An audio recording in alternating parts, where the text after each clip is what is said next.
Hai semua, di sini aku ingin mempresentasikan materi aku yang berjudul Placenta Previa. Apakah placenta previa itu? Mari simak pembahasan berikut ini. Plasenta merupakan struktur yang dibentuk dalam rahim pada kehamilan yang bertugas untuk menyediakan oksigen dan nutrisi dari ibu ke janin serta membawa produk sisa dari janin ke ibu. Plasenta previa terjadi saat plasenta terletak rendah pada rahim sehingga menutupi leher rahim baik sebagian maupun sepenuhnya. Pada plasenta previa, pembukaan leher rahim saat mendekati kelahiran menyebabkan lepasnya plasenta dari dinding rahim. Tanda-tanda plasenta previa. Tidak semua ibu hamil dengan plasenta previa akan mengalami pendarahan. Namun, bila ibu mengalami pendarahan dalam trimester kedua atau ketiga, sebaiknya segera menghubungi dokter untuk memastikan kondisi kesehatan ibu dan janin.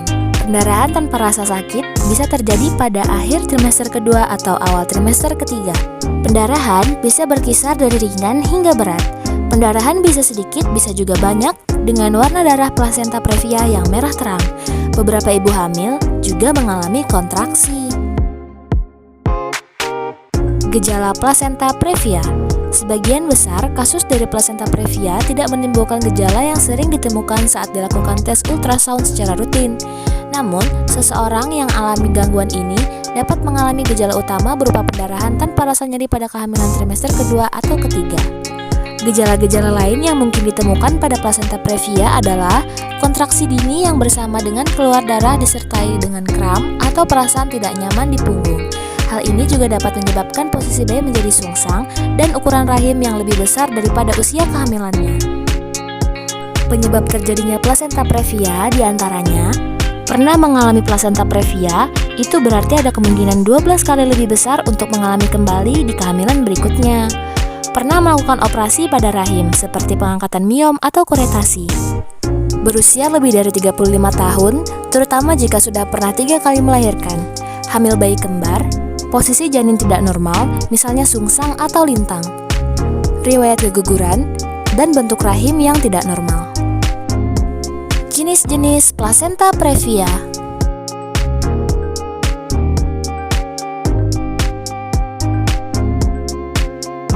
Plasenta normal. Normalnya plasenta memang berada di bawah bagian bawah rahim pada awal masa kehamilan. Namun, seiring bertambahnya usia kehamilan, plasenta akan bergerak ke atas yang pada akhirnya akan berposisi di bagian atas rahim. Plasenta previa marginal. Plasenta previa marginalis memang tidak menutupi jalan lahir saat sedang terjadi proses persalinan. Ini dikarenakan yang tertutup hanya bagian tepi dalam jalan lahir saja. Proses persalinan pun masih bisa terjadi secara normal, hanya saja tetap ada kemungkinan besar terjadinya resiko pendarahan. Plasenta previa parsial. Plasenta previa parsialis hampir menutupi sebagian atau separuh jalan lahir, sehingga ada kemungkinan membuat bayi sulit untuk dilahirkan. Mengatasi kondisi ini berarti bayi tidak bisa dilahirkan secara normal karena resiko pendarahannya masih besar.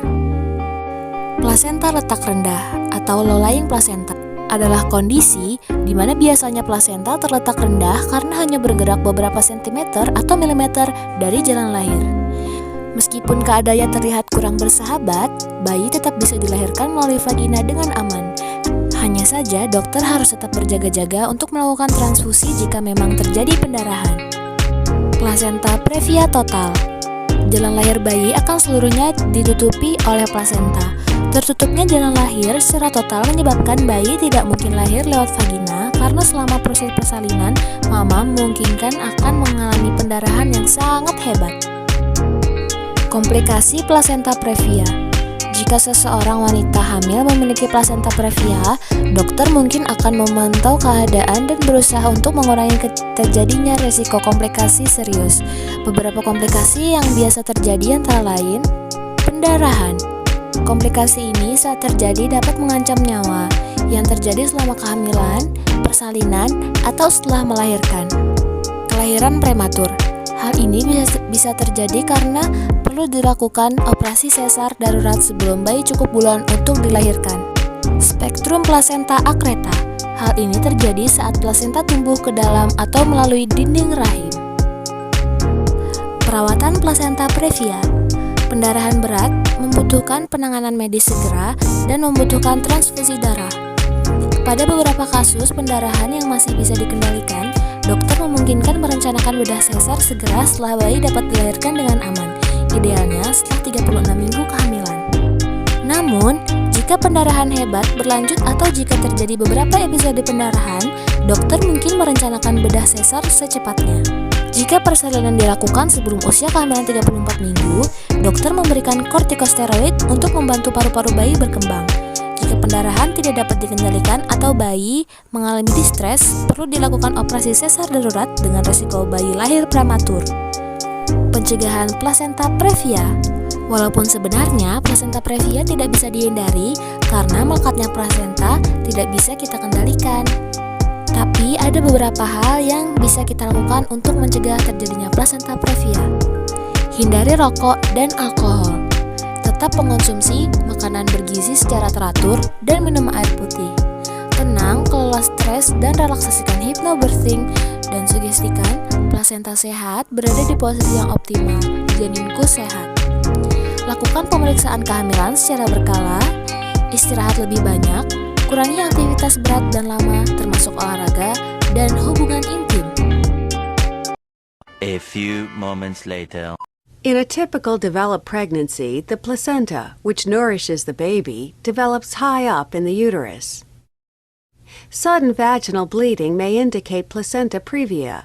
The placenta has partially or totally grown over the cervix. If the attachments of the placenta to the uterus are damaged, the resulting bleeding may lead to hemorrhagic shock for the mother and lack of blood flow for the fetus.